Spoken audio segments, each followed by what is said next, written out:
Buscando la fecha de ese texto.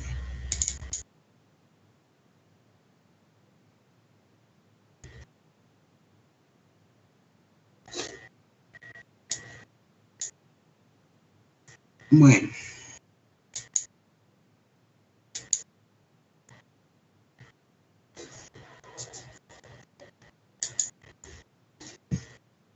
Aquí tengo un modelo de ficha. Voy a compartir, ¿no?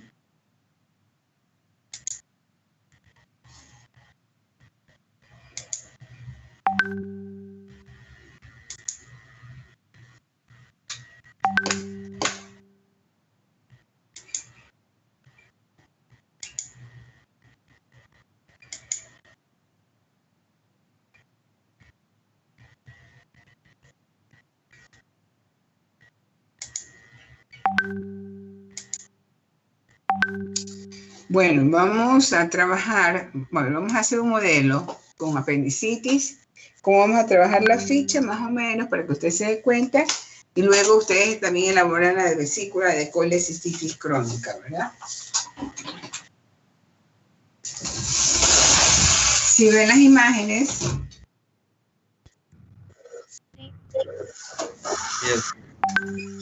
Sí, doctora. Ok. Nosotros estamos trabajando en inflamación. Creo que la segunda hora terminaré la parte teórica que ustedes no la terminé, porque los demás ya terminé, ¿verdad? Ok. Pero vamos a hacer en esta hora primera la parte práctica, porque no la terminamos. Muy bien. Ahora comenzamos. ¿Qué vamos a hablar nosotros? Vamos a hablar de una respuesta inflamatoria que ocurre en un órgano, en el apéndice secano, ¿verdad? Pero nosotros, para poder reconocer algo está mal, debemos conocerlo.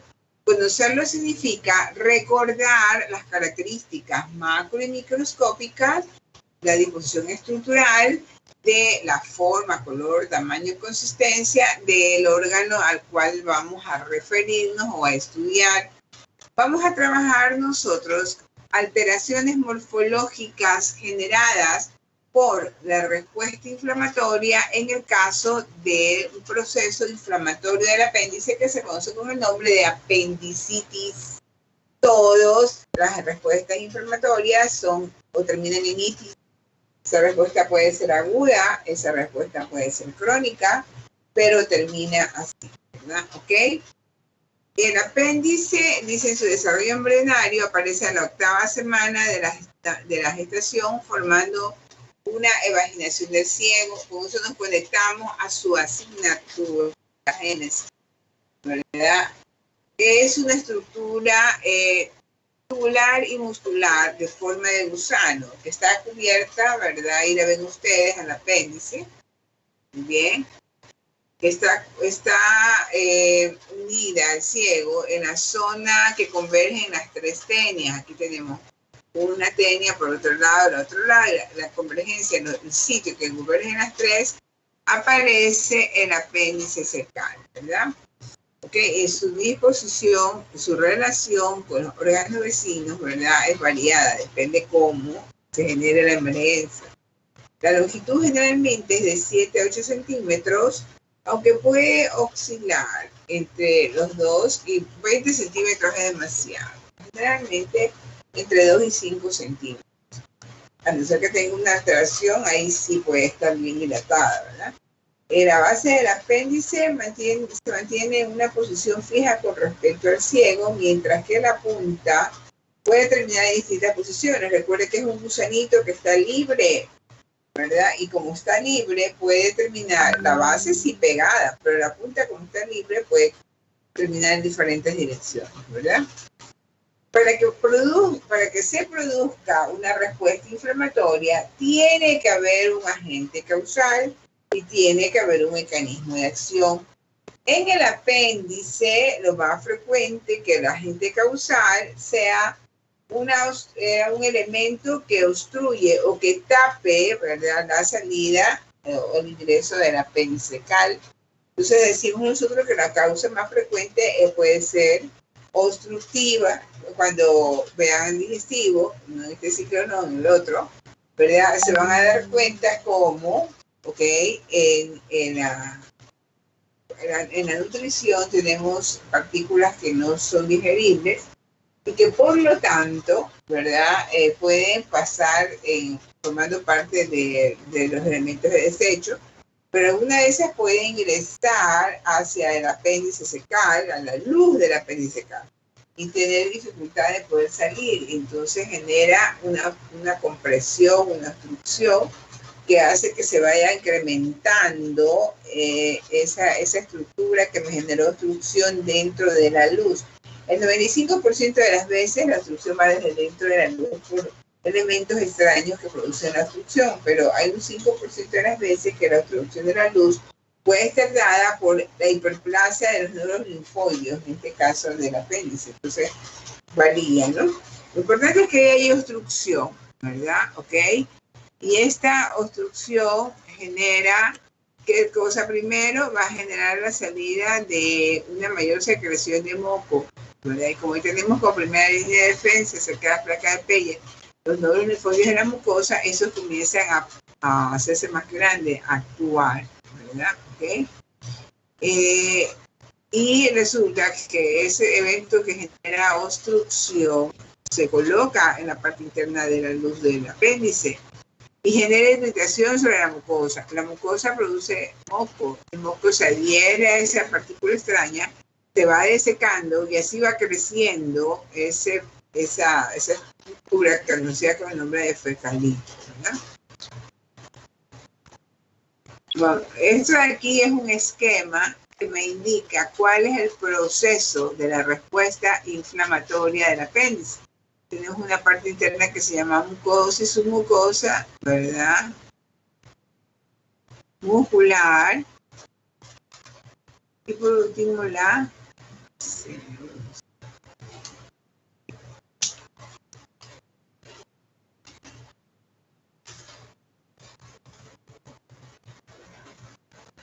Entonces, veamos el cuadro clínico.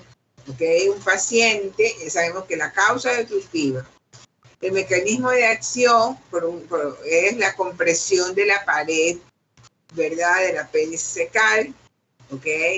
Que produce imposibilidad de retorno de la sangre, ¿ok?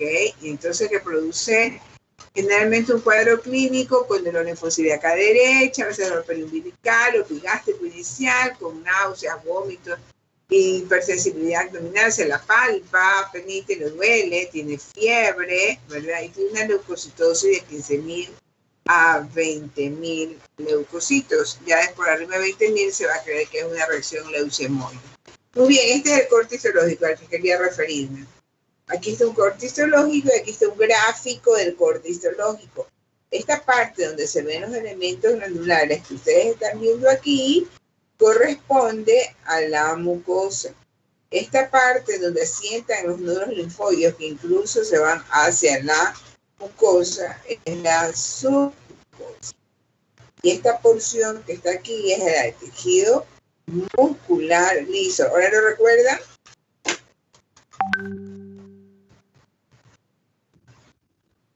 Sí, doctora. Bien, muy bien. Estamos recordando lo normal, ya lo tenían que haber traído hecho, ¿verdad? Esta aquí es la mucosa, estos son los nódulos linfoides que tienen centros germinativos. Células inmaduras en el centro rodeadas de una corona de linfocitos, ¿verdad?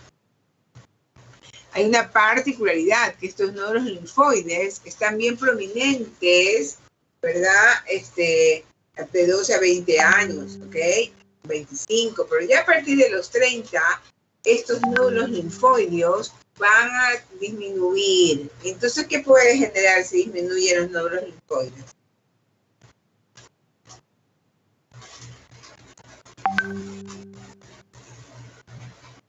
¿Qué se puede generar cuando ya no tengamos linfocitos como primera línea de defensa en esa ubicación entre la mucosa y su mucosa?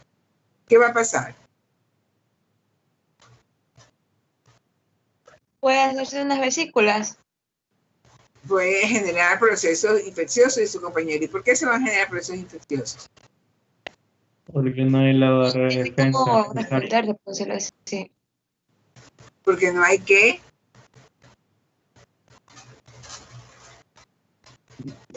No habrá esa barrera de defensa. Muy bien, los linfocitos que ustedes tienen que haber estudiado ya sirven para la inmunidad, ¿verdad? Moral. Y la inmunidad celular. ¿Bien?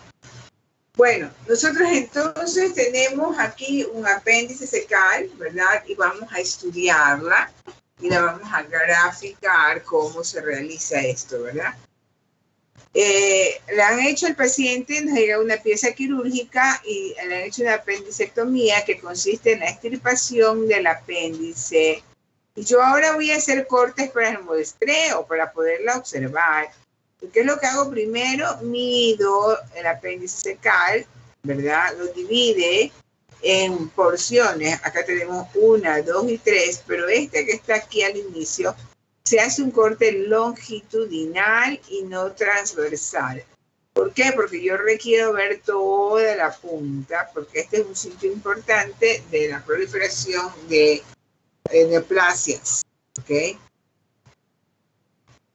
Aquí tenemos ese corte de secciones transversal del fragmento, divide el fragmento distal en 2 mediante un corte longitudinal.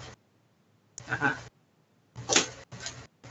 ¿Qué tenemos que hacer? Describirla. Tenemos que colocar la longitud, el diámetro, si la superficie externa tiene fibrina, pus, hemorragia, hiperemia, perforación, ¿verdad? Cómo se ve el meso, que la pared presenta alguna lesión localizada, que la mucosa es hiperémica o ulcerada, y que en el lumen existen elementos que forman parte del lumen, que se conoce con el nombre de fecalitos, disecados, ¿verdad?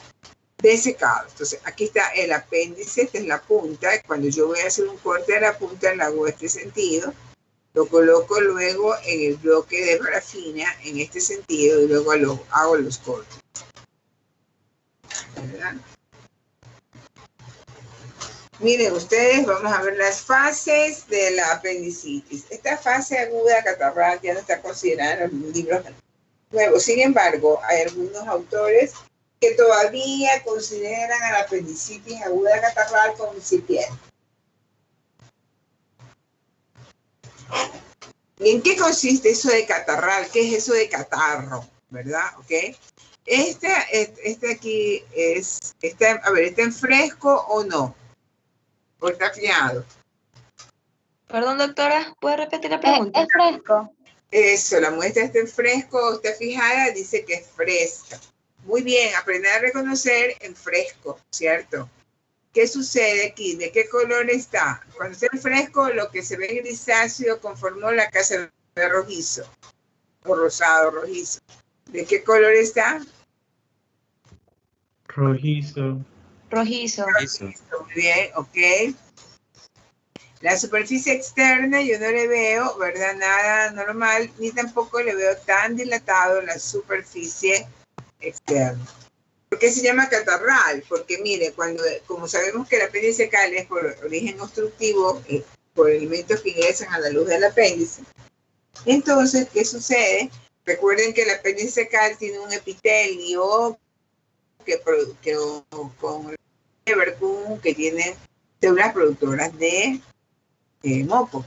Entonces, cuando hay este primer agente irritativo que produce la obstrucción de la luz del apéndice, el epitelio, ¿cómo va a responder? Produciendo mayor cantidad de moco, ¿verdad? Por eso se conoce con el nombre también de apendicitis aguda catarral, ¿verdad? Pero eso lo ve cuando usted la corta, ¿verdad? Ahí normalmente se fuera, a no ser que sea un mucoseno, que se pueda ver. En la apendicitis aguda incipiente, esa que estaba como catarral, ¿verdad? Al inicio se aprecia infiltrado de neutrófilos en la mucosa y congestión de los vasos. La inflamación de la serosa le da un aspecto mate, grisáceo, enrojecido con áreas granulares. Ahora veamos la fase supurativa. Miren, ustedes ha aumentado su diámetro. Los vasos están ingurgitados, ¿verdad? Edematosos. Y para colmo, ¿ok? Nosotros podemos observar que todo el espesor de la pared sí tiene, ¿qué cosa? El mismo diámetro, ¿verdad? Bueno, ahí ven el apéndice, ¿está en fresco o fiada? Fresco. Bueno. Esta de aquí se llama la primera incipiente catarral. Esta se llama en fase supurativa, ¿verdad? Hay aumento del exudado de neutrófilos dando un aspecto macroscópico a la serosa de un exudado purulento, con formación de accesos. En el corte histológico va a haber formaciones de accesos de la pared, ulceraciones y necrosis supurada de la mucosa. Y esta es gangrenosa, en donde el apéndice, ya ven ustedes que por aquí ya se va a perforar. Se ha generado, ¿qué cosa se ha generado? Una necrosis, ¿verdad? Que puede ser visualizada a simple vista en la serosa, ¿verdad? Doctora, una pregunta. ¿Sí? Una vez que la apendicitis aguda está en fase gangrenosa, entonces el paciente puede llegar a tener hasta peritonitis y ahí le hacen lavado intestinal, ¿verdad? Pues muy bien, es que claro, perfecto, la respuesta inflamatoria se va hacia el meso. Recuerden esta imagencita que les puse aquí al principio. Ve, aquí está el mesoapéndice, ¿no? Entonces la serosa, una vez que se genera en la serosa la respuesta inflamatoria, existe el drenaje, ¿verdad? Y por contigüidad, el drenaje de los linfáticos, pero por contigüidad sigue hacia el mesoapéndice.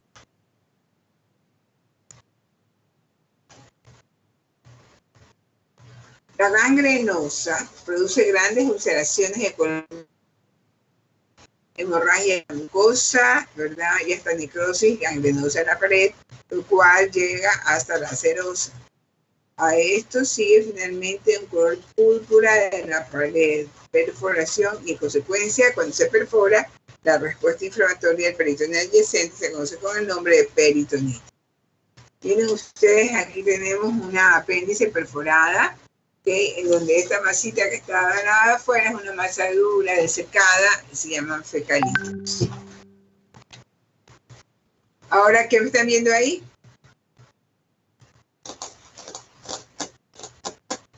La apéndice corta transversalmente.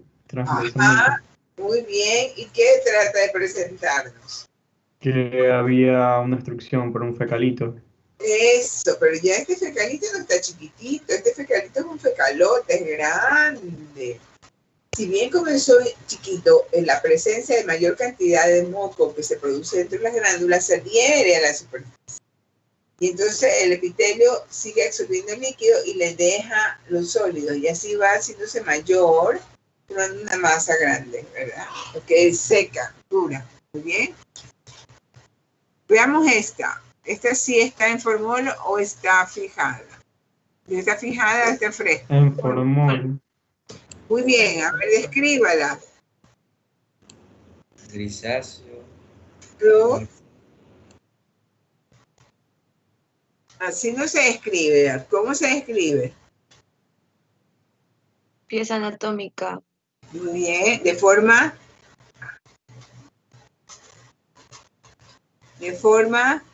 ¿qué forma tiene? Tubular, de forma tubular, lo dijimos hace un ratito, como un túbulo que termina en un fondo de saco, que es la punta, ¿verdad? Ok, pero ¿qué más tiene este apéndice?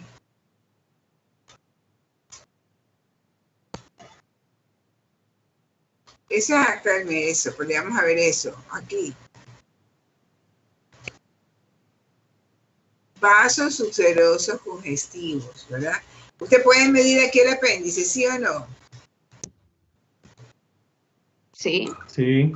Muy bien, ¿cuánto mide? 5 centímetros. 5 centímetros.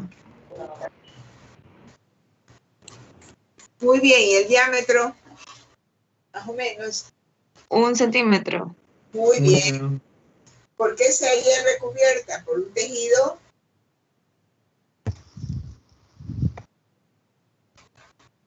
Tejido adiposo. Muy bien. ¿Y qué se encuentra dentro del tejido adiposo? Mírelo bien. Aquí. Pus. Unas natas blanquecinas, ¿verdad? Muy bien. Generalmente aquí predomina todavía la fibrina, la proteína. Y luego se hace el verde amarillento como pus. Muy bien, perfecto. Los vasos ulcerosos congestivos. ¿Ven? Los vasos congestivos que usted los puede observar. ¿Y aquí qué estamos viendo? Ya los cortes, tanto transversales como Perfecto, muy bien, perfecto. Pilas que son ustedes. Ahí está, los cortes. Siempre se hace el corte longitudinal a nivel de la punta, porque son frecuentes a nivel de la punta del apéndice los denominados tumores neuroendocrinos o los carcinoides, ¿verdad? ¿Ok? Y entonces, siempre se hace un corte aquí en la punta. Y ya vieron ustedes que vamos a ir a la imagen. Ok, ahí que vemos.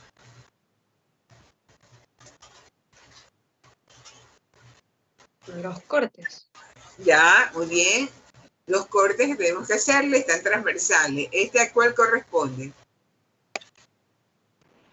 Sí, ¿a qué porción del apéndice?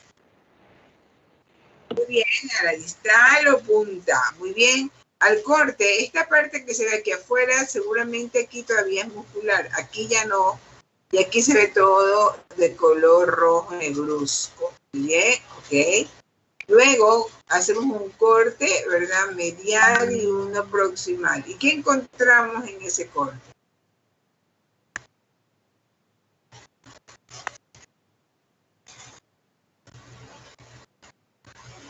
En macro siempre vamos a referirnos al color. En micro le vamos a poner el nombre, ¿ya? En macro va a decir una superficie. Al corte se observa tanto a nivel de la punta donde se exacerba como el resto de la pared del apéndice, un color rojo o rojizo o rojo negruzco que forma parte del espesor de la pared en un 70-90%. Y esta cuéntenme. Ahí también tienen los cortes. Está cortada de manera transversal. ¿Cuál es transversal? ¿De la derecha o de la izquierda? ¿O longitudinal a nivel de la punta? El de la izquierda es transversal. El de la izquierda es transversal y el de la derecha es longitudinal. Este longitudinal a nivel de la punta, tratando de identificar algún tumor, pero no se identifica nada acá, sino que una superficie grisácea y en el centro, ¿verdad? Unas áreas nodulares. ¿A qué podrá corresponder?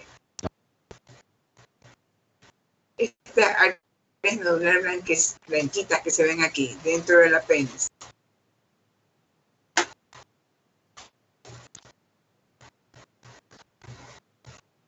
A la fibrina. O sea, muy bien, a la necrosis licuefactiva, ¿sí? Se ve con el mismo color, ¿sí? Como vimos afuera, se ve pegada adentro, sino que afuera se ve derramada sobre el meso, ¿verdad? Pero en cambio acá se ve integrada, formando parte de la pared, porque es una necrosis licuefactiva de la pared, localizada en la pared. Muy bien. Vamos a seguir adelante. Veamos, y ahora dice, yo les bajo lo que dice del libro, ¿verdad? Que tienen ustedes también, ¿cierto? Aquí en esta imagen hay un apéndice extirpado, dice, mediante la cirugía laparoscópica abdominal, hay un exudado seroso amarillo parduzco, ¿sí ven? Pero los rasgos principales para hablar de un proceso agudo es ese color rojizo y hemorrágico. Este paciente dice que tenía fiebre, tos, sangre periférica, ponía en manifiesto el encuentro leucocitario elevado con desviación hacia la izquierda, aumento de los neutrófilos. Este paciente presentaba dolor abdominal mínimo y se quejaba más bien de dolor lumbar, ya que el apéndice tenía una orientación retrocervical. Fíjese usted. Y ahora vemos acá. Vemos, ¿qué sería esta parte que está aquí?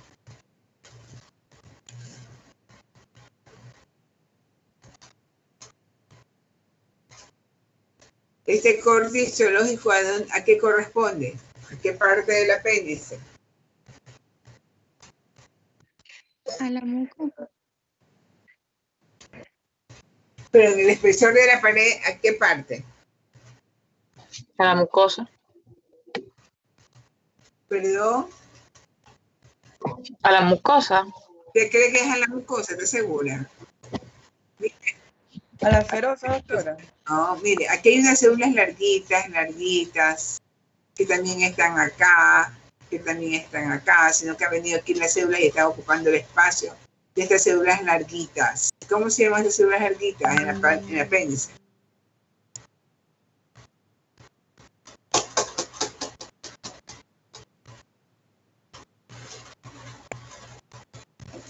¿Qué le parece? ¿No sabe qué células son estas? Mírenlas. Que también están por acá, pero aquí se ven mucho mejor. ¿Qué células son? Células musculares lisas, jóvenes. Aquí tenemos un intenso infiltrado inflamatorio agudo en la pared del apéndice y lo que estoy mostrando es la respuesta inflamatoria dentro de la pared en donde se encuentra el músculo liso. ¿No se recuerdan que el apéndice tiene mucosa, submucosa muscular y la serosa? Bien. Que vemos una intensa cantidad de células, ¿verdad? Que están en el intersticio reemplazando aquí un área, ¿verdad? Y ahora ustedes van a hacer el esfuerzo de decirme qué ven. Se observa la mucosa, doctora. ¿Cuál hijo? Vámonos primero con este, La mucosa, muy bien. ¿De dónde?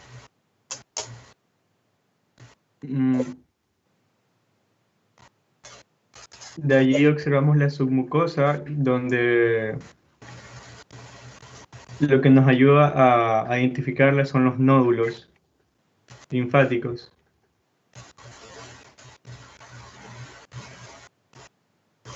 Ajá. Pero aquí hay, ¿verdad? En la imagen de acá. Pero aquí yo quiero que me diga qué le llama la atención en esta mucosa.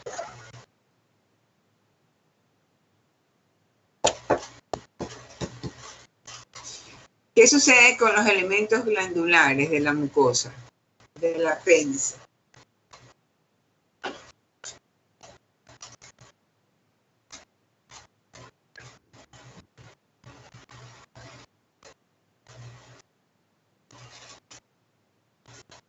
¿No les parece raro algo allí? Que se contraen. Que están separados, más que contraídos. Están separadas por gran cantidad de células inflamatorias. Miren ustedes, ¿okay? Aquí hay un proceso inflamatorio agudo, ¿verdad? Supurativo, dice, ¿verdad? Que fíjense que puede incrementarse generando áreas de necrosis que pueden ser eliminadas, los elementos. Pero acá, ¿qué sucede? Aquí toda la mucosa, de aquí hasta acá, incluso la submucosa, tiene la misma característica. ¿A qué corresponde?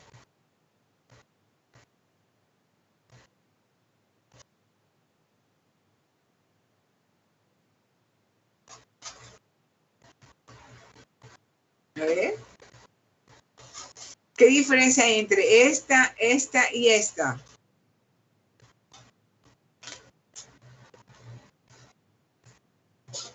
Es el aumento, doctora. ¿De qué?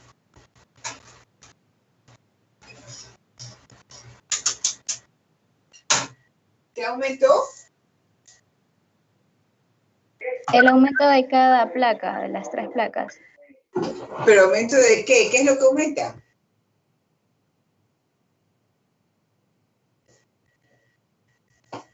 A ver, veamos los elementos glandulares. Aquí están separados por una gran cantidad de células que son células inflamatorias. Veamos acá siguen separados, pero aquí ya ni siquiera, aquí se ve un área rosadita con pérdida de las características normales. Acá se ve una área aquí y una área acá y en el centro esta. ¿A qué corresponde esta área? Aquí ya no hay glándulas, aquí no hay la forma, aquí hay básicamente la celularidad inflamatoria. ¿Ok? Tanto en uno y otro lado. ¿Cuál es la diferencia? ¿Qué es lo que notan?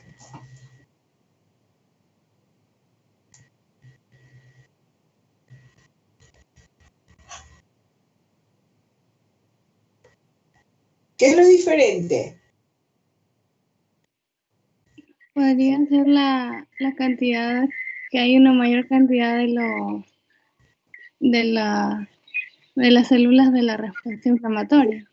Muy bien. Aquí la cantidad de las células de respuesta inflamatoria incrementa. Tanto incrementó que el lugar ya no se parece en nada, no hay ni glándulas, no se parece en nada a lo normal. Esto es la necrosis. ¿Cómo se llama esta necrosis? De coagulación. Liquefactiva, por la cantidad de Liquefactiva. linfocitos. La cantidad Liquefactiva. de nucleares que existen que están sustituyendo el tejido normal. Muy bien. Y en la de acá es más todavía. Hay una necrosis liquefactiva que se extiende desde la mucosa, submucosa y todo el espesor de la pared. Aquí hay algo que se ve un poco viable, pero todo esto y todo esto, ¿verdad? Nos damos cuenta que ya no se parece, ya no tiene glándulas. ¿Cómo se llamaría esto? Necrosis liquefactiva de la mucosa. ¿Ok?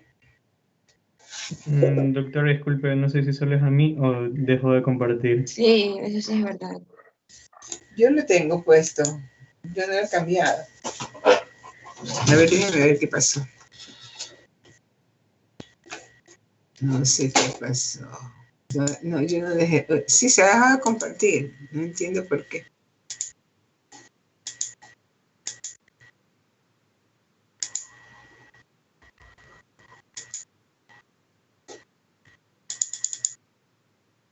Ok.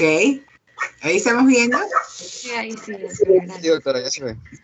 Muy bien, sigamos entonces. Dice, el diagnóstico de apendicitis aguda desde el punto de vista histológico comprende el infiltrado de neutrófilos en la capa muscular del apéndice, no solo en la mucosa y en la submucosa.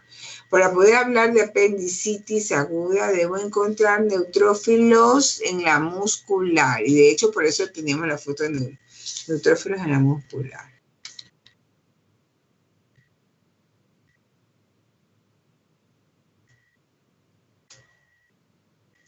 Bueno, vamos a ver acá.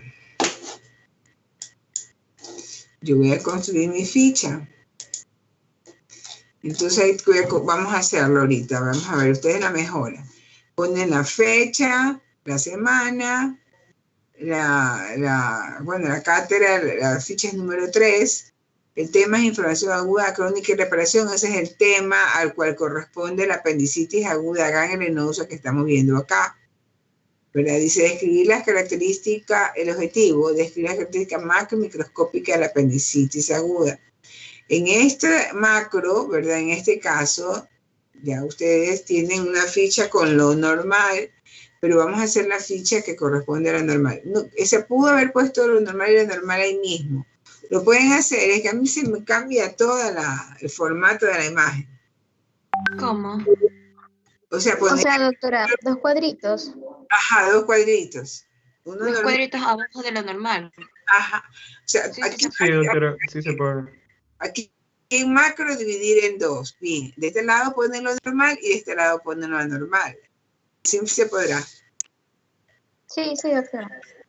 Si es que lo pueden hacer mejor así, para que no tengan que hacer 2 fichas, sino que la misma ficha, por esta vez, pone lo normal y al lado lo anormal, ¿verdad? Entonces aquí dice... O puede ser superior e inferior, no hay ningún problema.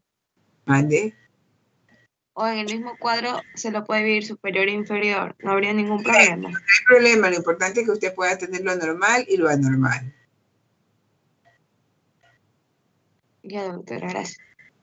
Bien, entonces aquí tenemos al apéndice, le hacemos la descripción, va a suceder su objetivo con edema, color rosado rojizo, en este caso no es rosado rojizo, ¿qué color será? Grisáceo. Grisáceo. Grisáceo con áreas focales blanquecinas, muy bien.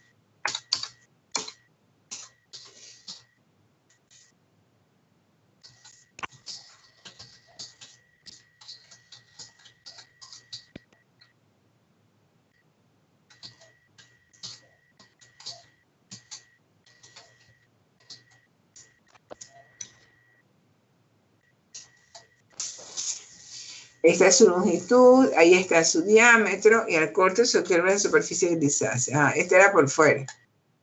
Bueno, y en la microscopía, de las tres que vieron allí, ¿cuál le correspondería más?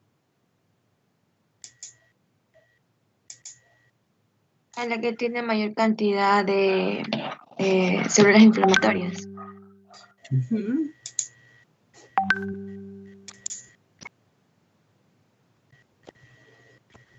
¿Cuál es esa? La que está en la parte inferior. Muy bien, La que tiene flechas. la que tiene las flechas. ¿Qué me está señalando las flechas? La gran cantidad de leucocitos, neutrófilos.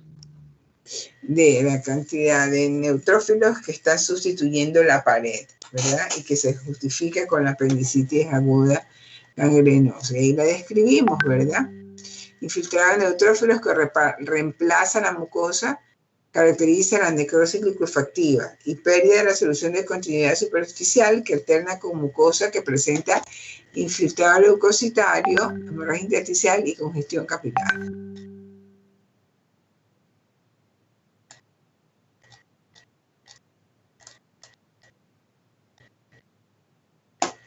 Bueno, ahora sigamos. Una vez que hacemos la descripción, colocamos los aspectos macroscópicos y microscópicos que nos han llamado la atención. ¿Qué nos ha llamado la atención? El vaso seroso congestivo, los focos negruzcos en la región proximal. Esto creo que no tenía esta, porque le cambié de imagen. No, sí tiene. Aquí. Una área negruzca, pero no la región proximal. Y que vamos a ver necrosis liquefactiva en la mucosa y ulceraciones superficial. ¿Hay o no hay eso?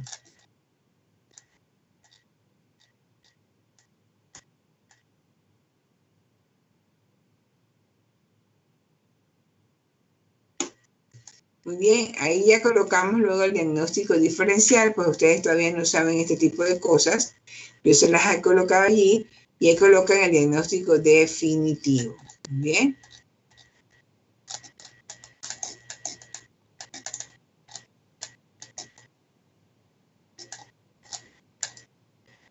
Ahora vamos a ver el caso clínico. A ver, léame el caso clínico y me va a decir cómo se desarrolló ese caso clínico. A ver, mira el caso clínico.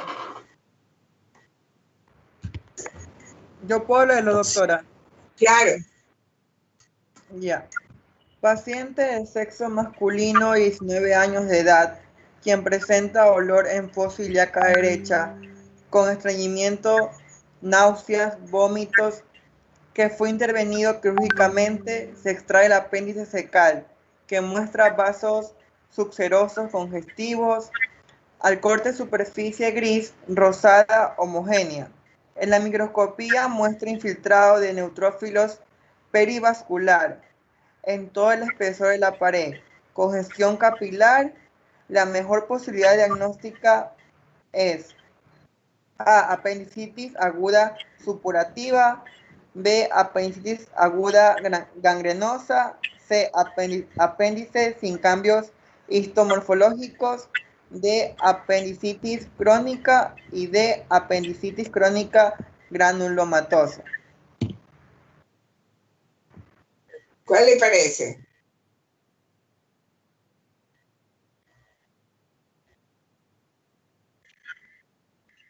Muy bien. Ajá. ¿Sí? Para construir un caso clínico, yo me fijo mucho en las características clínicas que yo estoy dando. O sea, cuando yo doy un caso, ¿verdad? Como en este caso, yo le hablo desde el principio, ¿verdad? Ok, de todos los elementos, le doy el cuadro clínico y eso le sirve a usted para cuando tenga que hacer la parte de hacer los casos, ¿verdad? Muy bien, hágalo ahorita, en un ratito, a ver, hágalo ahorita a ver cómo le va, a ver cuánto se demora y de ahí enseguida, 10 minutos les doy. ¿Quiere que le envíe, quiere que le ponga le ponga la imagen como yo lo hice? Está aquí. ¿Quiere tenerla ahí? Sí, doctor. Sí, doctora, por favor. A ver, coloque las cosas principales primero, ¿no?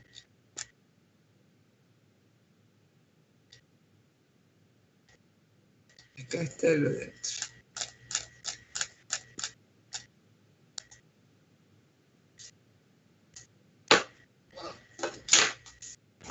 Doctor, una pregunta. ¿Hacemos toda la ficha ahorita de una vez o nos está diciendo que damos un caso ahora? No, quiero que vayan haciendo la ficha con todos los elementos que estoy poniendo y si tienen alguna pregunta la vamos colocando, pero no me la van a mandar todavía. Quiero que la construya para que ya vaya colocando las cosas, porque a la que siguiente nomás yo voy a Doctora, construir. ¿usted nos puede mandar las diapositivas que tiene por ahí, sacar las imágenes? Ahorita. Es que tengo que salirme. Sí le puedo mandar, pero ya mismo que termine la clase. Mientras usted hago Ya. un print Entonces, de la primero pantalla. llenamos lo demás y al final ponemos las imágenes cuando nos manden. Puede ser, sí, sí, sí. Gracias, doctora.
Ya estoy acá, me fui a buscar un cafecito porque estaba que me moría de sueño.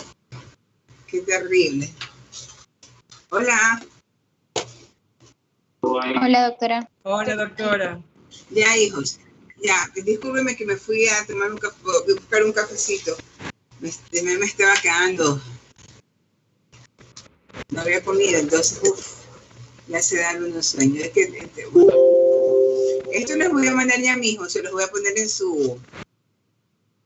y las imágenes también se las mando, ¿ya? Gracias, doctora. Ok, bueno, ahora vamos a hacer las siguientes fichas, se las van a hacer ustedes, ¿ya? Yo trabajo, lo hacen ustedes y de ahí a ver si termino de explicar lo que me faltaba de editoría. Bueno, vamos a trabajar con un proceso inflamatorio que también puede ser agudo o puede ser crónico, por eso vamos a trabajar en el crónico, ¿ya? ¿En dónde? En un órgano que se conoce con el nombre de vesícula biliar. La vesícula biliar, ¿verdad? Miren ustedes, así por una perita y es de color verde, verde oscuro. Y su pared es bien delgadita. Dice, una variación menor la constituye la pequeña proyección bulbosa de color amarillento visible hacia la derecha, que se conoce como gorro, ¿verdad? Y está causada por un plegamiento del fundus.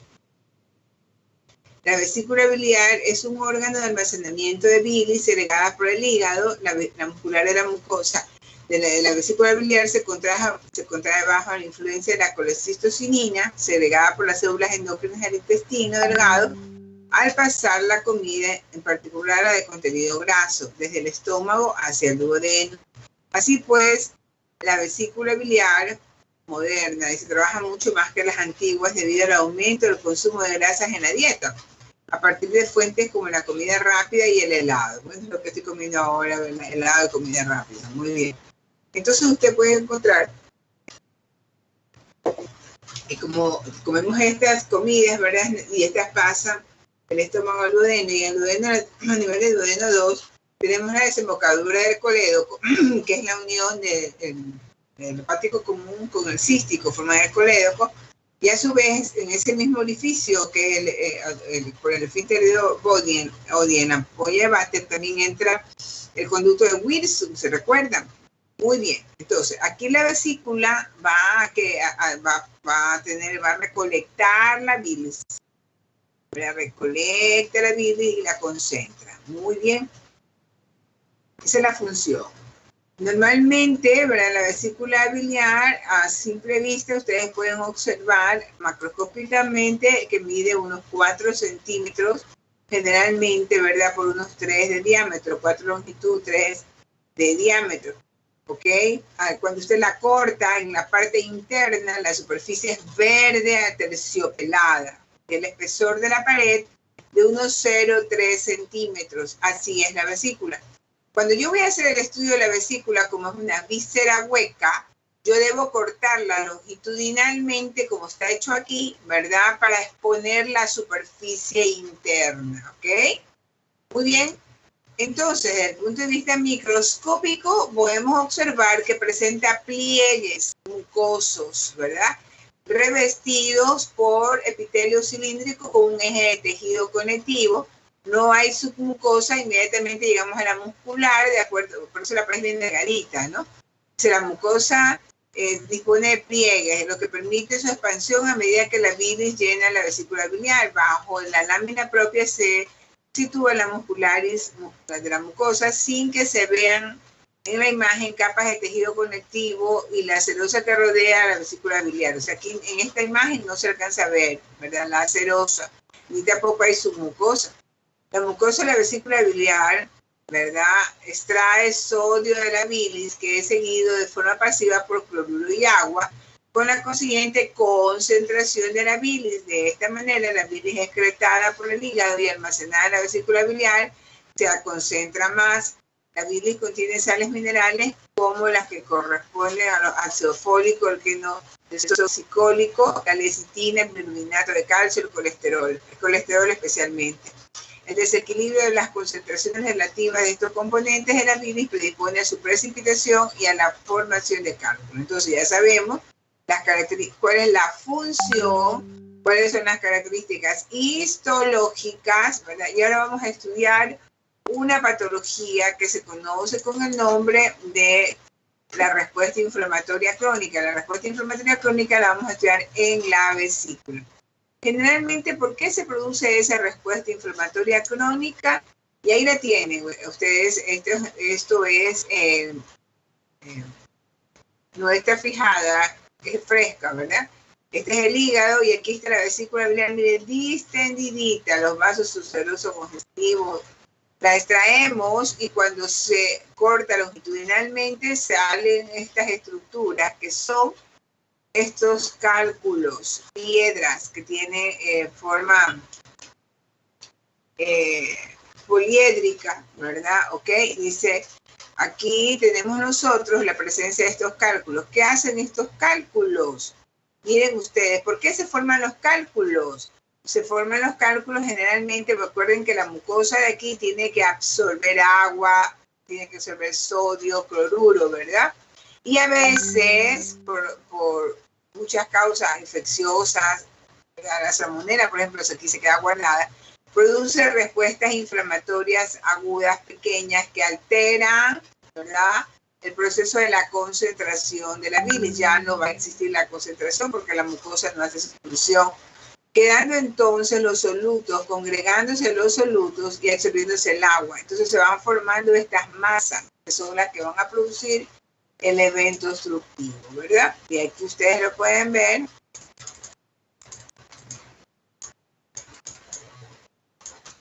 También, miren ustedes, en cambio esta sí está en formol, está fijada, miren la superficie ya no es verde terciopelada, es lisa, grisácea, con áreas negruzcas, y acá tenemos los cálculos que hemos extraído. ¿Ustedes creen que esta pared tiene 3 milímetros o más? Más. Bien, ustedes coinciden de aquí a acá y miren de aquí a acá cuánto puede ser. Unos 5. Unos 5 milímetros. Tenemos aumentado entonces o no el espesor de la pared de la vesícula. Esta vesícula mide 1, 2, 3, 4, 5, 6 centímetros, ¿verdad? Por unos 3, ¿verdad? Y al corte podemos observar que la mucosa es como que lisa, de color grisáceo, con áreas negruzcas. Y el espesor de la pared es de 5 milímetros. Es una pared gruesa. Muy bien, vamos a ver por qué se produce esto. Bueno, las colecistitis son respuestas inflamatorias de la vesícula que pueden ser agudas y que pueden ser crónicas.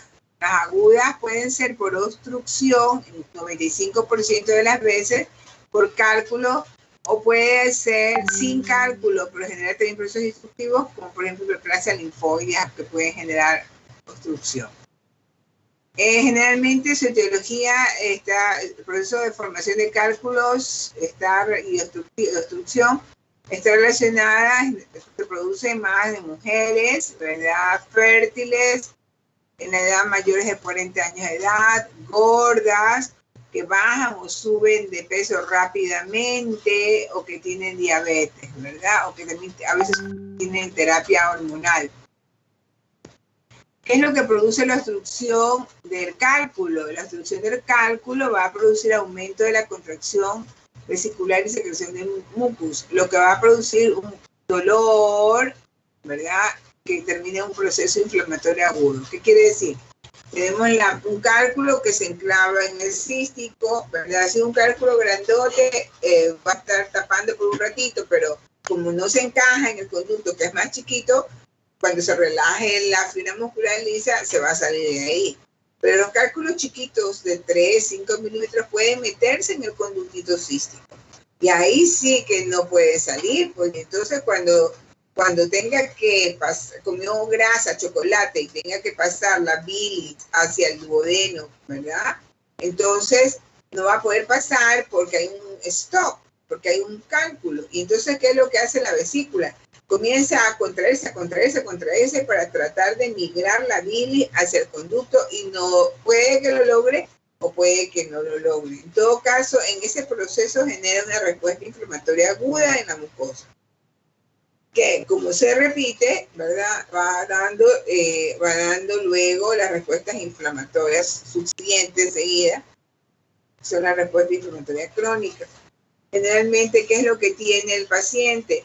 Se manifiesta con dolor en el hipocondrio derecho, epigastro, dolor continuo de más de 12 horas, suele irradiarse hacia la región interescapular, el 75% de historias de cuadros de cólicos biliares. Es frecuente que el dolor se despierte 15 a 3 horas después, 15 minutos a 3 horas después de haber comido grasas. El dolor persiste en cualquier posición y el movimiento lo aumenta debido a la irritación del peritoneo parietal. Muchos pacientes presentan síntomas sistémicos como anorexias, náuseas, vómitos, taquicardia, etcétera, ¿verdad? Entonces, aquí está el mecanismo de acción. Causa obstrucción, mecanismo de acción. Se coloca aquí, ¿verdad? Se impacta, no puede progresar la bilis, entonces toda la porción muscular de la pared de la vesícula comienza a contraerse y aquí hay aumento de la presión intraluminal, pues no permite salir la bilis, comienza a contraerse, se distiende y sin embargo se produce la contracción, y esa contracción que es para tratar de migrar el cálculo y que por ahí salga la bilis ya, ¿verdad? Esa presión que se ejerce allí y esa distensión de la vesícula biliar, ¿verdad? Es lo que va a manejarse morfológicamente desde el punto de vista práctico, ¿verdad? Por eso ustedes vieron esa imagencita, no me acuerdo. Ahí está la imagen, miren. Toda distendida, como que va a explotar. Veamos esta otra vesícula. ¿Qué les parece esta vesícula? Cuéntenme.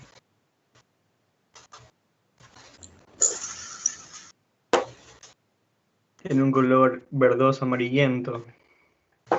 En una área está verde todavía y en la otra área ya no. ¿Se dan cuenta? ¿Qué le pasó aquí? ¿Qué le pasó aquí que no está todavía acá? ¿Cuál es normal? ¿Este o este? Lo normal es lo verde amarillento. La derecha. Esto, lo de la derecha es lo normal. ¿Y esto de aquí qué pasó con los pliegues? Ya no existen. Ausencia de los pliegues. Los pliegues sirven para ¿qué? Para tener un epitelio que hace que se absorba agua, electrolitos y se concentre en la vesícula. Si solo tenemos esto de acá, ya no hay pliegues, hay aplanamiento, y seguramente el epitelio es hasta simple, ¿verdad? Plano.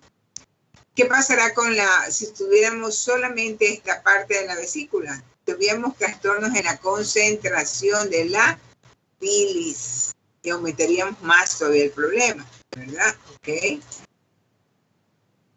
Este es el proceso que ya lo vimos, un proceso inflamatorio crónico, ¿verdad? Pero con este color aquí medio blanquecino, como con nata, da la impresión que se haya agudizado. Y claro que sí, en esta zona también está rojo, negruzco.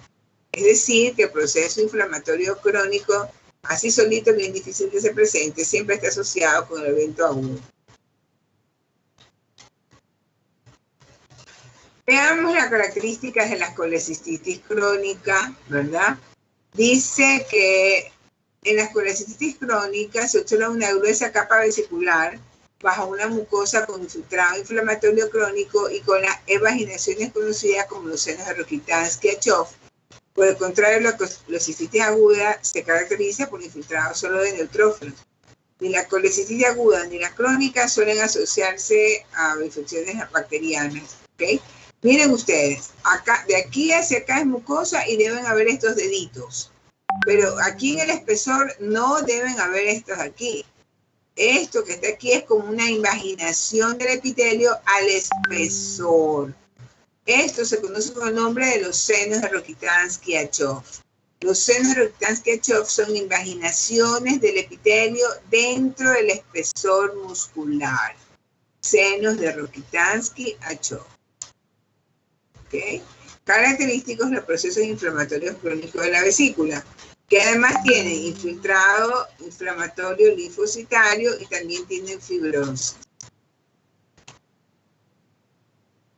Esta dice la anatomía patológica: primero hay edema, hemorragia, necrosis en la mucosa en parche y luego infiltración de polimorfo nuclear. En estadios finales, la gangrena y perforación puede ocurrir cuando, por ejemplo, hay una obstrucción y no avanza por la bilis, ¿ok? El 90% de las vesículas estripadas durante un ataque agudo de colecistitis muestran signos ya de cicatrización crónica, ¿ok? Semanas después de la colecitis aguda, el edema se resuelve de 3 a 4 semanas. Después de 2 semanas hay proliferación fibroblástica y depósito de colágena, que es característico de la colecitis crónica secundaria. Se encuentran seno de reactancia CHO, que son criptas profundas en la mucosa que llegan hasta la submucosa. Normalmente la vesícula no tiene submucosa, es hasta la muscular, ¿ok? La mucosa pierde sus vellosidades y la colecitis crónica primaria, no existe el proceso inflamatorio inicial, la pared de la vesícula es delgada con mucosa y vellosidades intactas. Eso cuando hay proceso inflamatorio. A ver, veamos aquí. Esta es la que vamos a dibujar. ¿Qué les llama la atención aquí? A ver, ¿qué tenemos aquí? Hola. Puede decirse los pliegues. Ya, aquí están los pliegues. Este pliegue está grueso, como que tiene algo en el centro que lo hace más grueso que el de acá. Pero aquí hay ausencia de pliegues, ¿sí ven? Hay pliegues y aquí hay ausencia de pliegues. Pero aquí hay pliegues, pero acá adentro hay unas invaginaciones del epitelio. Estos son los senos de Rokitansky-Achov. Veamos esta vesícula. ¿Qué le llama la atención de esta vesícula?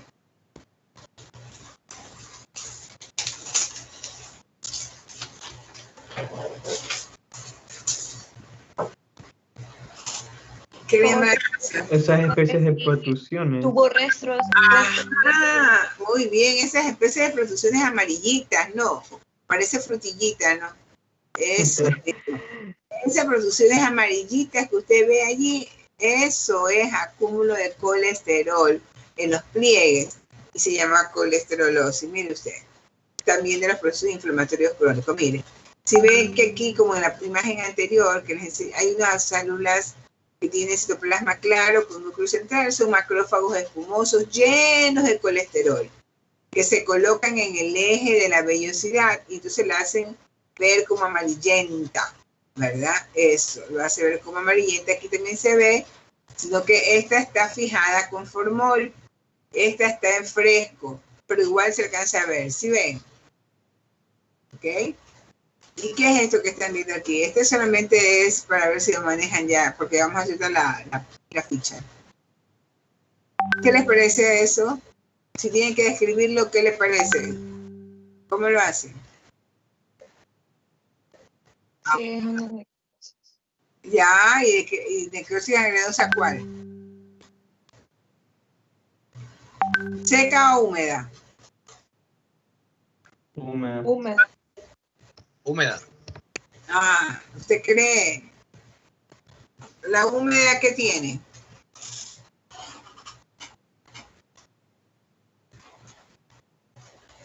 ¿Qué tiene la humedad?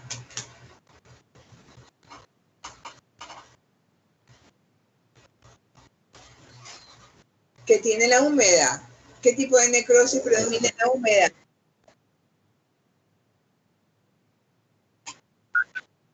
¿Y el tejido? ¿Qué tipo de necrosis tiene el tejido? Licuefactivo. Muy bien, ¿y la macroscopía de la licuefactiva de qué color es?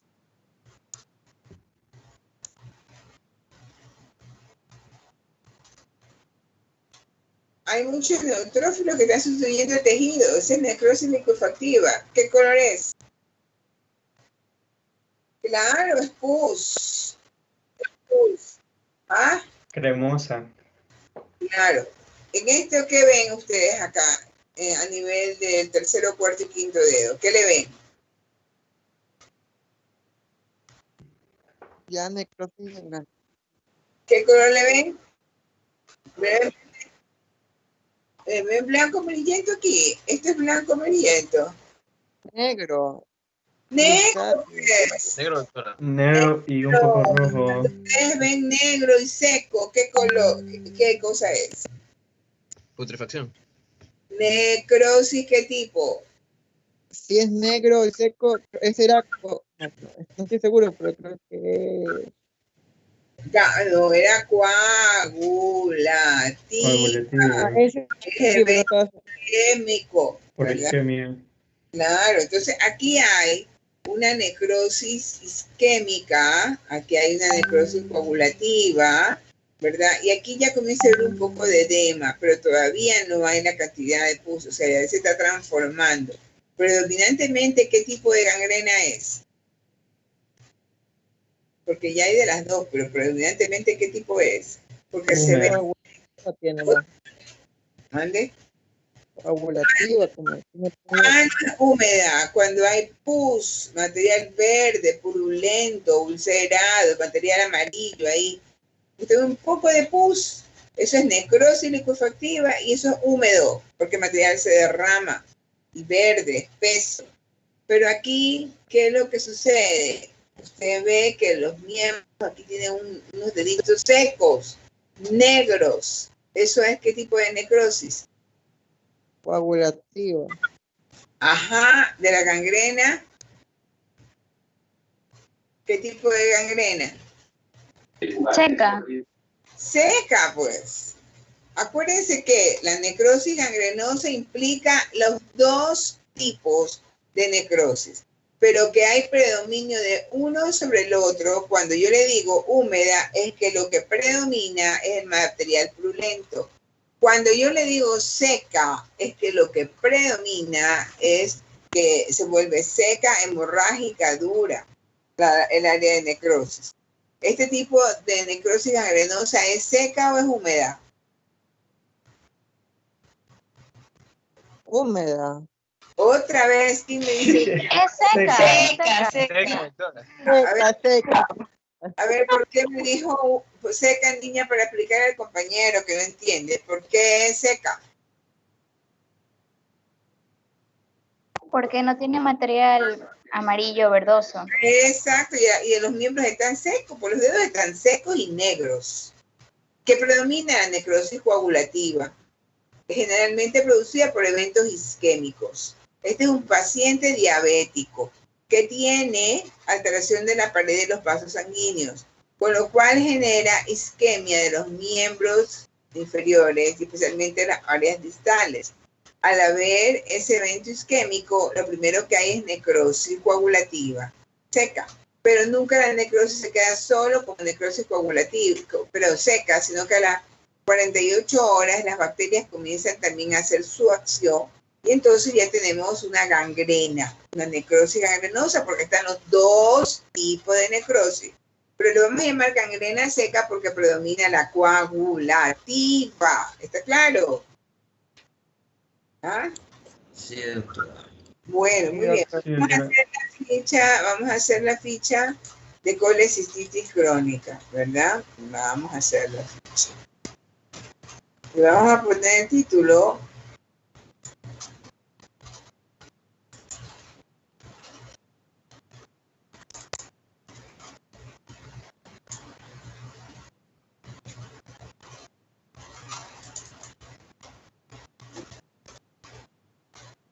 A ver, pongámosle el título. A ver, noviembre 8 también, semana 3, parcial 1. Ficha número 4. El número de la unidad es 2.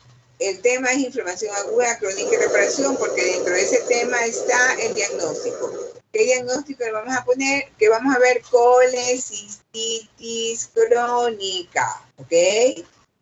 ¿Cuál va a ser el objetivo? En apendicitis vemos apendicitis aguda, ya que puede ser gangrenosa o fibrinosupurada. Cuando ustedes ven que es gangrenosa es porque todo el espesor de la pared está ocupada por áreas de necrosis con pérdida de la mucosa. Cuando es supurada, básicamente hay infiltrado inflamatorio dentro de la mucosa. Puede haber focos de necrosis, pero básicamente lo que predomina es infiltrado inflamatorio. Ahora vamos con el diagnóstico acá de colecistitis crónica. El objetivo es describir la característica macroscópica y microscópica de la colecistitis crónica. Vamos a coger una imagen de las que estamos viendo por acá, que ya se las voy a enviar, ¿verdad? Voy a coger esta. ¿Mande? ¿Mande? creo. No le escucho, se corta dígame.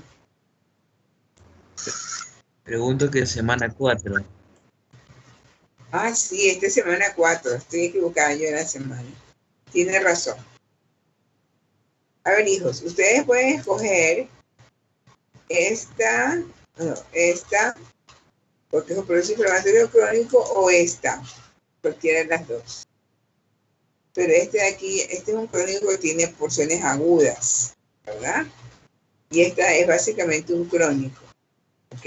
Podemos hacer estas imágenes, ¿ok? Le vamos a tomar la medida. Le decimos que mide, decíamos en este 7 por 3 centímetros. Se observa la fotografía cortada longitudinalmente y expone la mucosa de color grisáceo, más o menos lisa, y a nivel del fondo se observa un área de color rojo negruzca. El espesor de la pared de qué sé yo, pongámosle ahí unos 6 milímetros, para ser más exacta. Además, hay la presencia de 2 cálculos que están adyacentes a la vesícula, ¿verdad? Ahí lo tenemos para que lo vean. Muy bien. Ahora, cuando vamos a describir la micro, vamos a trabajar en esto, ¿verdad? Vamos a decir que hay disminución o aplanamiento de los pliegues. ¿Qué más vamos a decir? Que hay invaginaciones del epitelio hacia la muscular. Entonces observamos que el epitelio se imagina hacia la muscular, formando estas estructuras como pseudoglandulares que ustedes ven aquí, que son los senos de Rokitansky-Achov. ¿Qué más vamos a observar? Vasos congestivos, ¿verdad? Y entre las fibras musculares, ¿verdad? Ahí se ven unas bandas de tejido fibroso. ¿Qué criterios le vamos a poner que encontramos? ¿Qué criterios vamos a poner macroscópicos? Engrosamiento de la pared, aplanamiento o superficie lisa de la mucosa. ¿Qué más le vamos a encontrar en esas áreas negruzcas? Esos son los criterios macroscópicos. Y los criterios microscópicos que yo voy a encontrar son aplanamiento de los pliegues mucosos, senos de Rokitansky-Achov, fibrosis, ¿verdad? Y cuando yo haga el diagnóstico diferencial, que ahora no lo vamos a poner porque no trabajamos todavía con patología digestiva, pero podríamos poner, por ejemplo, como estos pacientes se llenan, cuando derecho se llenan de gases, podría tener como diagnóstico en los casos de procesos inflamatorios crónicos de la colecitis crónica, gastritis crónica, podría ser un diferencial desde el punto de vista sintomático. O colitis crónica también. El diagnóstico definitivo que le van a poner es colecistitis crónica.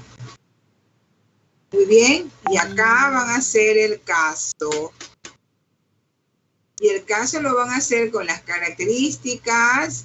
A ver, para que no se compliquen, van a hacer un caso con las características macroscópicas y microscópicas del caso que estamos relatando, y 2 preguntas que tengan 5 opciones de respuesta, y 2 preguntas que ustedes crean que le van a permitir a usted dejar fijo el conocimiento del proceso. Por ejemplo, los senos de Rokitansky-Achov se producen en 2 puntos: colecistitis aguda, colecistitis crónica, gastritis, apendicitis, colitis, y ustedes escogen ahí la respuesta, ¿ok?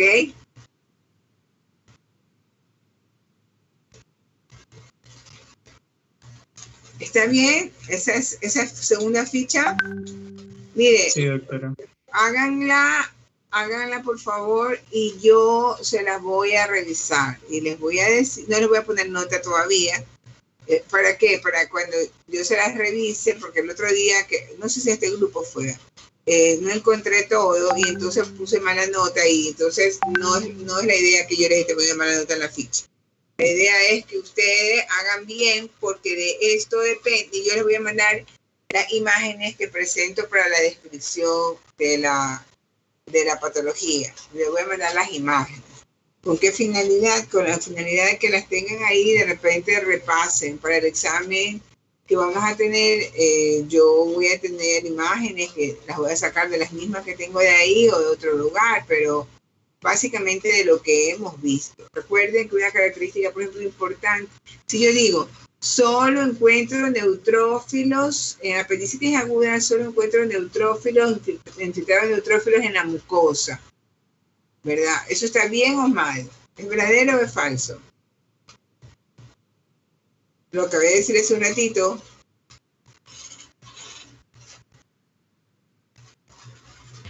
Es falso. Falso, ¿Por porque qué? también puede ir a la musculatura. Porque para decir que es un proceso de apendicitis debe existir infiltrado de neutrófilos en la muscular. ¿Por qué razón? Porque si usted coge el apéndice y la clampea en la base, los vasos se van a poner congestivos. Y cuando usted corte y ve el microscopio, va a haber vasos congestivos y puede haber edema. Pero para que hayan neutrófilos alrededor de los vasos sanguíneos y en la muscular, ¿cuánto tiempo tiene que haber pasado por lo menos? A ver. Para que hayan neutrófilos alrededor de los vasos sanguíneos en todo el espesor de la pared.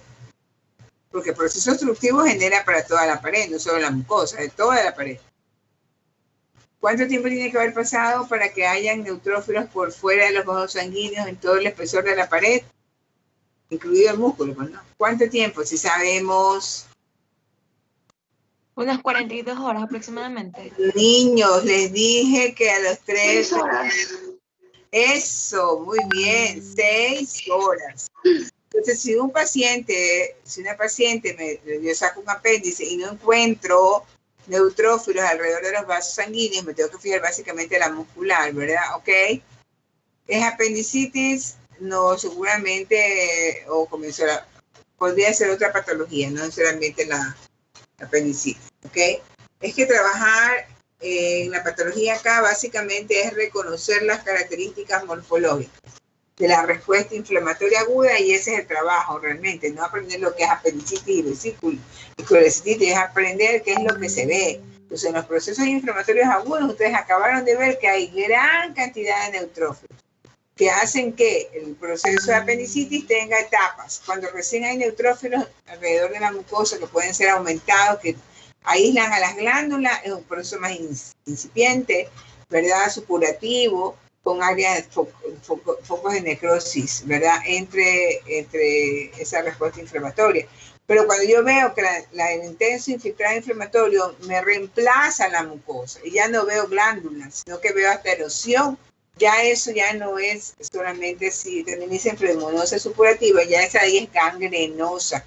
¿Por qué? Porque ya encuentro, ¿verdad?, que la necrosis involucra todo el espesero con erosión. Ahora, ¿qué voy a encontrar en cambio con la cistitis crónica, que es la respuesta inflamatoria crónica? ¿Qué es lo que voy a encontrar? Fibrosis, ¿verdad? Y cambios en el espesor de la vesícula. La vesícula, como ya deja de ser funcional, sus pliegues se disminuyen y se aplana, ¿ok? Es un evento de atrofia debido a que la pared, ¿verdad?, ya tiene fibrosis, ya tiene menos aporte sanguíneo, ¿verdad? Ok. Infiltrado en mononucleares también, ¿ok? Bueno, eso en cuanto a apendicitis y colecistitis. Ahora me faltan 15 minutos. Esto lo prepara, si tenemos que poner una mejor imagen, ponemos una mejor imagen. Si ustedes tienen una mejor imagen, con muchísimo gusto la colocan. No necesariamente tienen que poner las que yo envío. Usted tiene que leer y estudiar. Y mira, esta es la 4ª semana y supondré la 3ª, después de la 4ª. Volvemos, ya está.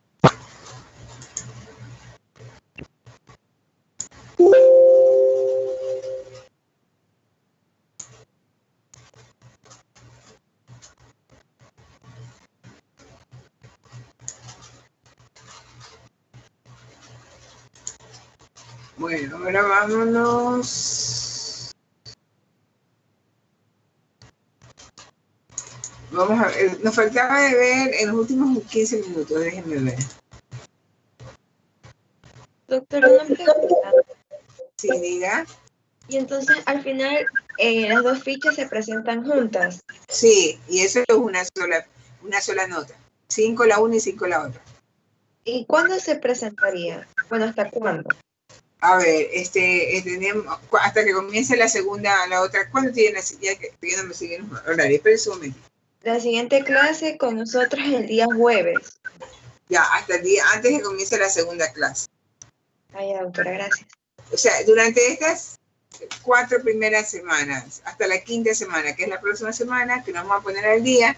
O sea, yo quiero revisarle las fichas a ustedes y por ahí, si yo veo algunas que están fabulosas, súper bien construidas, la buscamos, la mejoramos, la buscamos y se la enviamos con la finalidad de que todos puedan tener, para repasar la práctica, ¿verdad? Un material que les permita realizar mejor la práctica. Y yo les mando los PowerPoint con todas las imágenes, de tal manera de que usted pueda repasar la práctica con las imágenes. ¿Sí me explico? Que eso es lo más importante, en la práctica van las imágenes.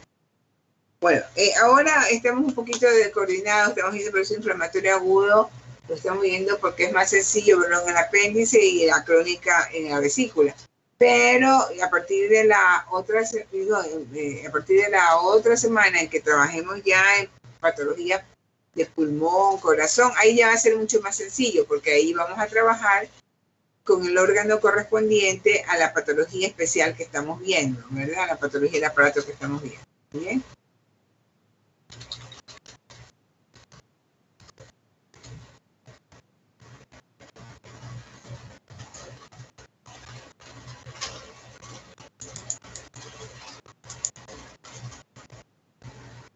Bueno, nosotros creo que nosotros nos toca ver este proceso. Ya vimos inflamación crónica, vamos a ver el proceso de reparación, regeneración y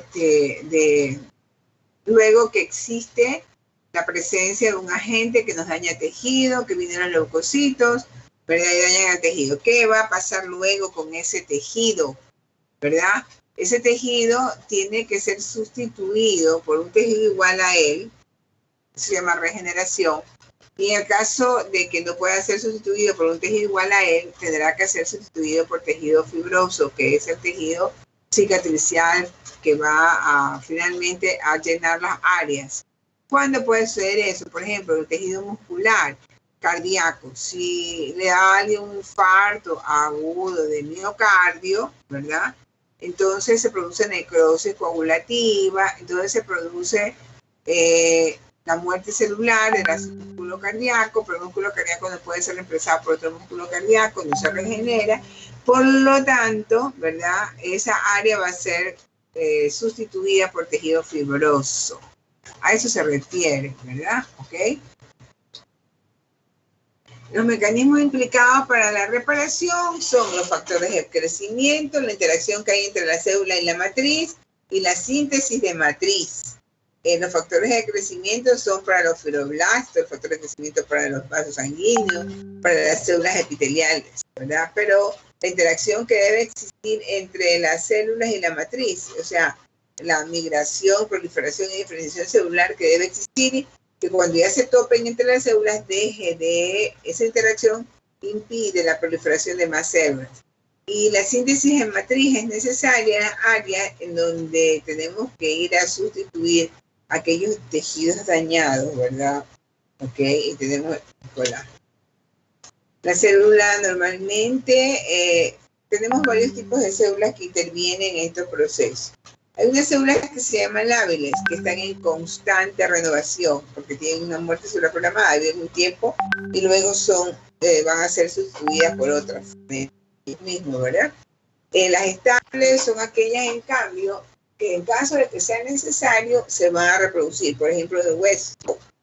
En el hueso, en el caso que es necesario, cuando hay una fractura. Si hay una fractura, los os, las células mesenquimatosas osteoprogenitoras que quedan en la periferia cerca del periostio, ¿verdad? Se van a diferenciar en osteoblastos y van a producir hueso. Entonces, esa célula que está madura, ¿verdad? Que está en reposo, ¿verdad? Se va a convertir en va a ingresar al ciclo celular, en donde la fase de G0 la deja, para irse a la fase de G1, la de S, la de G2 y la M de mitosis.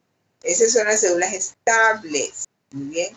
Las células permanentes son aquellas que una vez que se mueren no tienen la capacidad de entrar al ciclo celular activo y ya no van a ser sustituidas, ¿verdad? Bueno, ahí tenemos los factores de crecimiento, factores de competencia, factores de progresión. Los de competencia son los que estábamos conversando, ¿no? Que hacen que las células de la fase G0 de reposo se conviertan en G1, que inicia el ciclo celular activo. Y también por factores de progresión que estimulan la síntesis de DNA, como el factor de crecimiento epidérmico, fibroblástico, transformante, el derivado de plaquetas o el factor de crecimiento del endotelio vascular.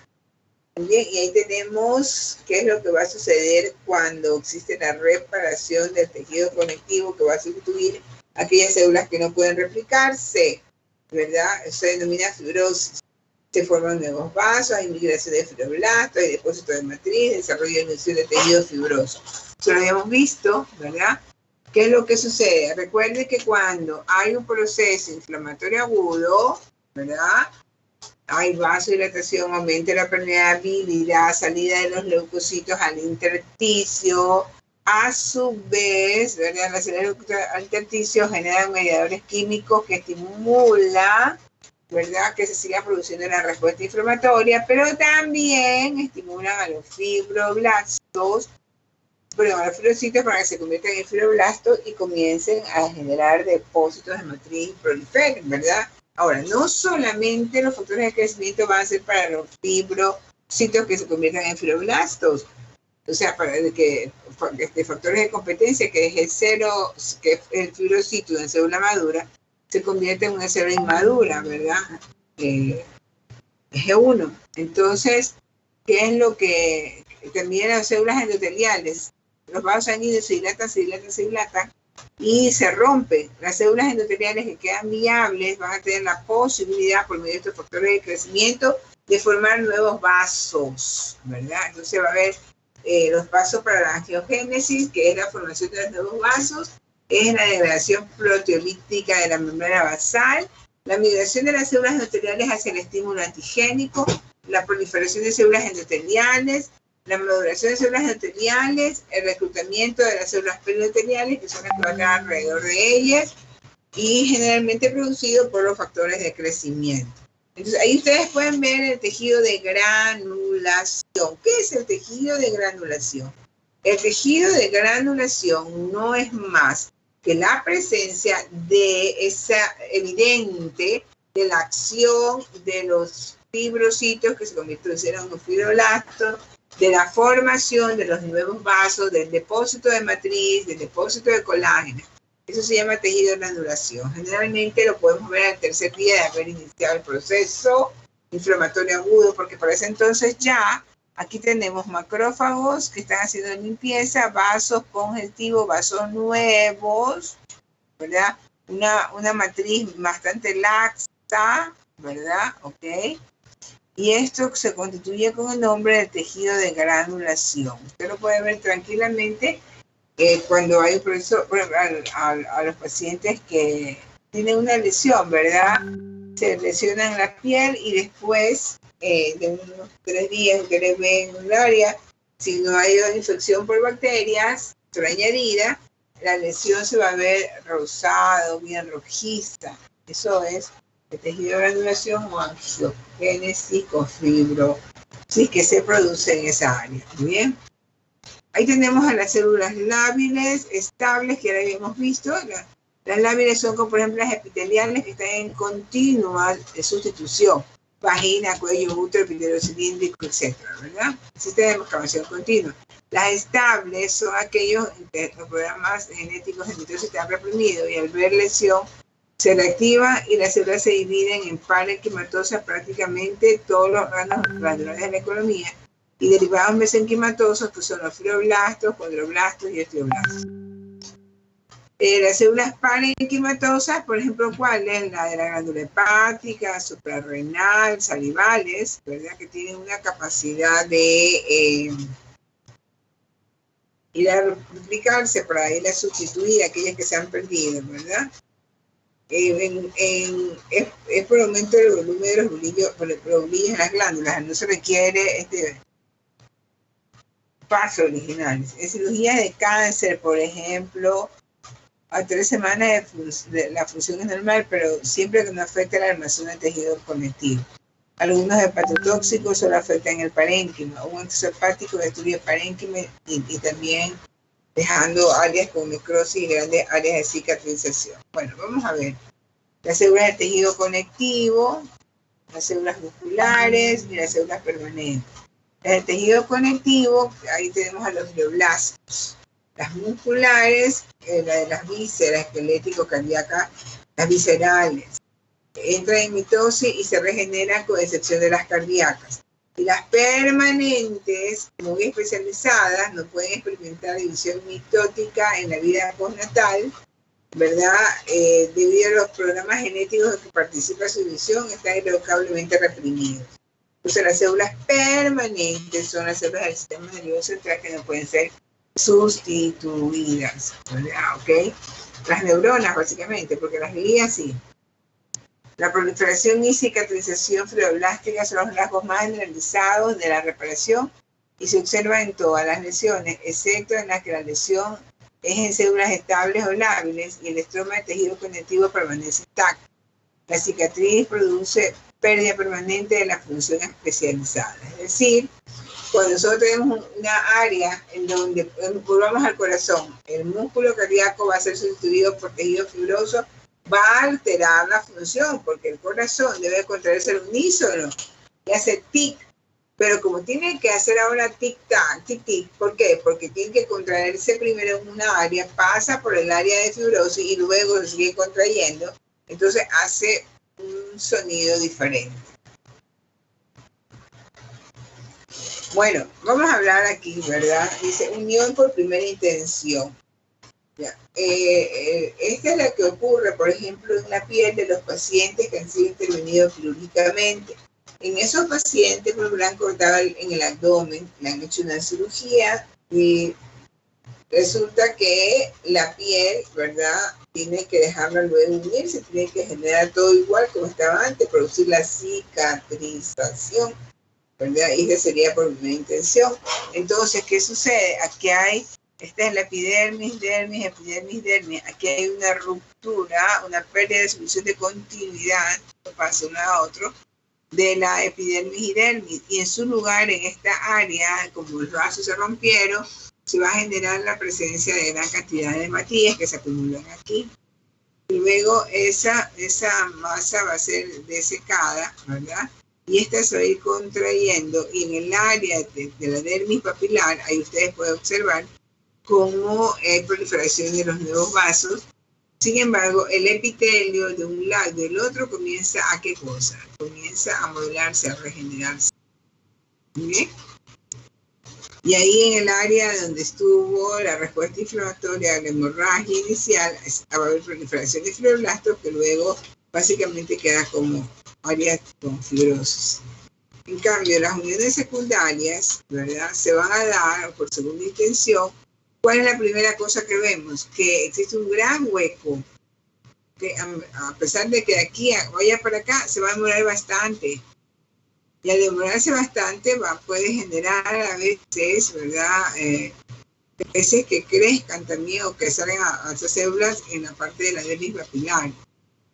Entonces, esta es por segunda intención. Miren ustedes, es una área mucho más grande, ¿okay?, en donde ustedes pueden observar, ¿verdad?, que existe una gran área que queda entre los dos bordes, que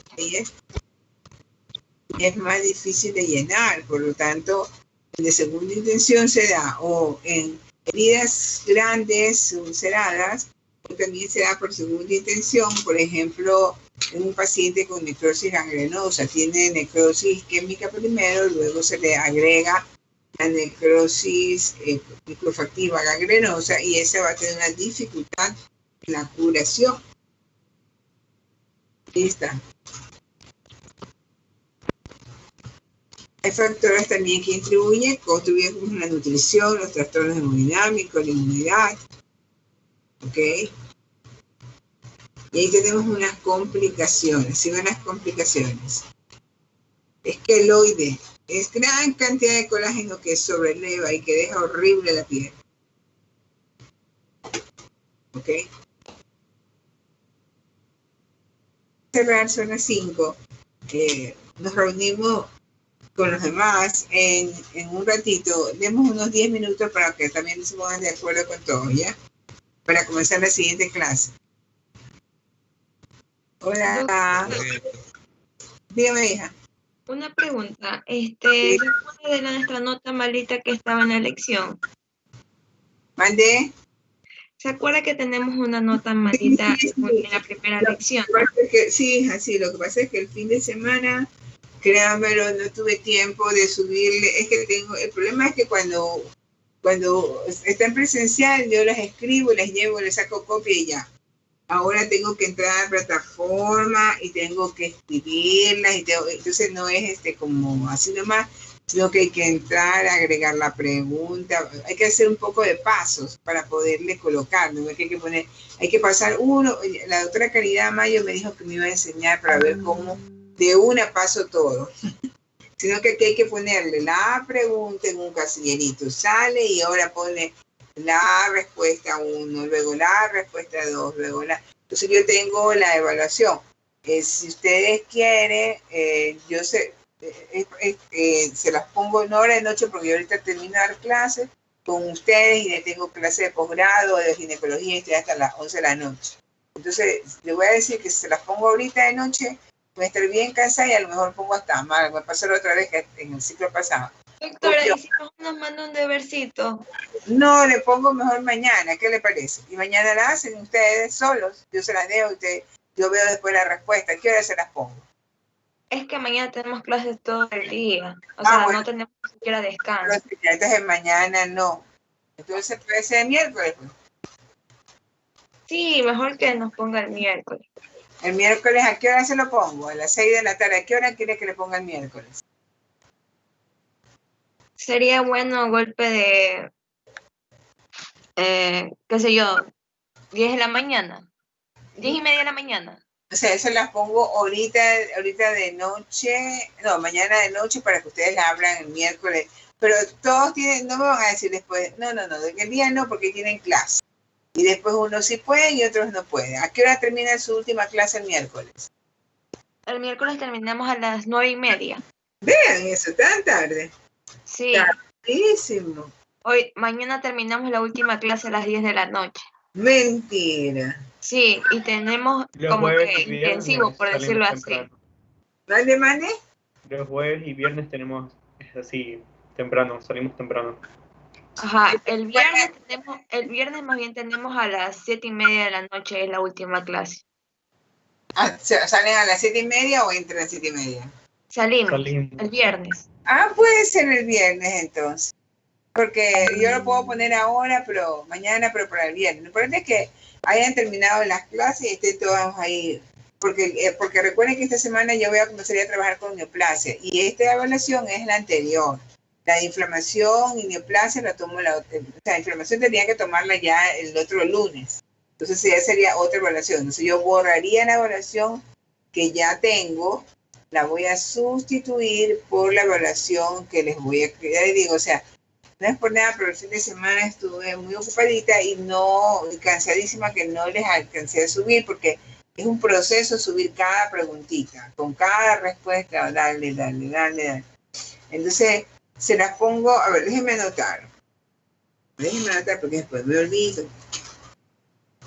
Ustedes son el paralelo B. Voy a anotar que estamos hoy día 9 de noviembre. ¿Qué fecha es el día viernes? A ver, veamos, viernes. La fecha del día viernes es 13.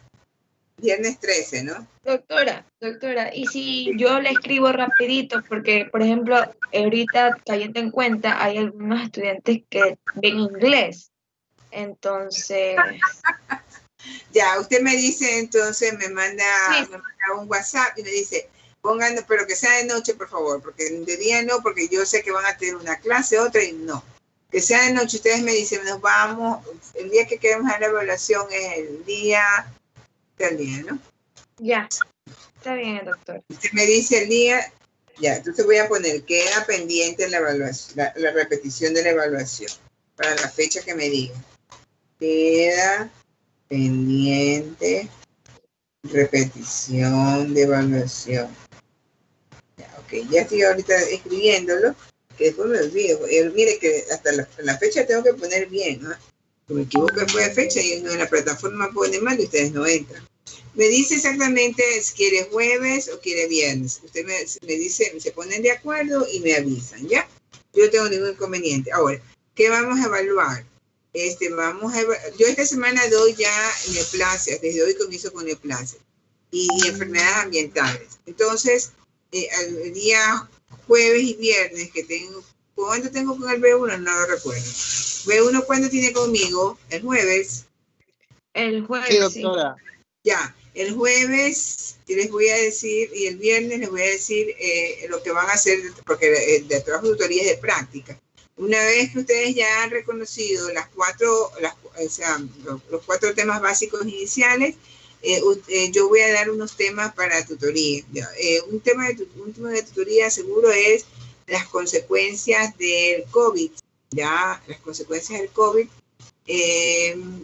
y el COVID-19, porque esa es una patología que estamos viendo con las consecuencias que existen. Por ejemplo, miren, en este momentito, la gente tuvo respuesta inflamatoria en el parénquima pulmonar, ¿ya? Entonces, ¿qué sucedió? Los alveolos se destruyeron. Entonces se produjo los vasos de la pared del alveolo, que eso lo vamos a ver luego, los vasos de la pared del alveolo, ¿verdad? Generaron una respuesta inflamatoria. Se produjo respuesta inflamatoria dentro del parénquima pulmonar. ¿Qué sucede si el proceso fue tan agudo que llegó hasta terapia intensiva? Se produjo grave destrucción del parénquima pulmonar. ¿Qué queda como secuela en ese lugar? Donde hubo gran destrucción del parénquima pulmonar. Enfisema. Lo que estamos viendo ahorita en inflamación. ¿Qué queda cuando después que acabo de dar la clase? Después que hay una gran destrucción de un tejido, no se puede... A ver. Tejido conectivo. ¿Cómo se llama eso? Tejido conectivo. Sí, pero sí, va a haber reemplazo por tejido conectivo, gran cantidad. ¿Cómo se llama? Lo acabamos de ver ahorita. Tejido de granulación. Eso es inicialmente, pero luego hay... Fibrosis. Eso, ¿cómo se llama el niño que habló? Yepes. Jesús Yepes. El señor Yepes. A ver, el señor Yepes, ya lo voy a anotar. Usted que sí me atendió en la clase, el señor Yepes. Le va a poner un 10. Jesús, ¿no? Sí, doctora. Jesús, yo le voy a poner, dijo fibrosis. Muy bien. Ok, eso es lo que va a haber fibrosis. Ahora, imagínense un pulmón afectado en un 80% y que luego se ha sustituido un 40% por tejido fibroso. ¿Qué les parece en ese paciente? ¿Tiene o no tiene consecuencias luego? Si su parénquima pulmonar. Sí, queda secuela. ¿Cuál va a ser la secuela? La fibrosis desde el punto de vista morfológico, pero la fibrosis sustituye un parénquima normal. ¿Y el parénquima normal para qué sirve? Para la difusión de los gases, para que tenga usted la posibilidad de tener el oxígeno necesario para el metabolismo celular. Ya no va a tener eso, entonces ¿qué va a pasar? Disminución de la función, ¿qué no va a haber? Si el parénquima pulmonar va a estar sustituido por fibrosis. Dificultad respiratoria. Lógico, va a haber. Exactamente. Hijos, parece que hoy día estoy media dormida, no ha estado tan buena mi clase que no me entendieron. Pero bueno, lean, yo les voy a mandar la información, léanlo por favor, porque la idea es usar el conocimiento para que ustedes entiendan las alteraciones morfológicas que se están dando. Entonces, un tema va a ser consecuencias del COVID, ¿ya? Y entonces, a aquel alumno que maneje bien el inglés, le voy a decir, o a los alumnos que manejen bien el inglés, voy a hacer 2 personas que les voy a decir que hagan consecuencias del COVID. Una, que sean las consecuencias biológicas y otras, es decir, fisiológicas también, o sea, desde el punto de vista funcional. Y el otro que diga las consecuencias desde el punto de vista morfológico, justamente lo que estamos viendo ahorita. Mire qué interesante. Y lo describe y todo lo demás, pero quisiera que eso de allí busque información que lo pongan, se lo pongan en español, pero también lo pongan en inglés, en ese tema solamente. ¿Por qué? Porque yo sé que ustedes, la información básica de COVID en la actualidad, la última información está siendo dada en inglés. Entonces yo quiero que ustedes busquen la última información. Entonces, por esa razón, la voy a poner que la pongan en español y que la pongan en inglés. Porque yo sé que ustedes la última información la van a sacar en inglés. Porque es una patología que no tiene, recién va a cumplir 1 año y entonces todos los días sale algo nuevo, Y entonces seguramente lo van a tener que hacer en inglés. Pero las otras, por ejemplo, hay otras patologías que podemos trabajar para tutoría. Entonces, en el primer parcial me dejan la planificación de la tutoría. Y en el segundo parcial ya me presentan la tutoría. Ahora, los que van a hacer COVID con pulmón, eso sí tendrán que desarrollar lo máximo posible en este primer parcial, porque el pulmón vemos en el primer parcial. Por eso. Pero bueno, yo les digo, entonces termino esta semana y ya trabajamos con todas las respuestas básicas. Y ustedes, yo les voy a poner una serie de temáticas y ustedes escogen el tema que más les agrade, ¿sí? Para que de esa manera lo hagan con cariño el tema y no estén obligados. Uy, me voy, ya voy a salir un ratito y en 5 minutos entro a la otra reunión, ¿ok? Gracias. Okay. Gracias a usted. Gracias.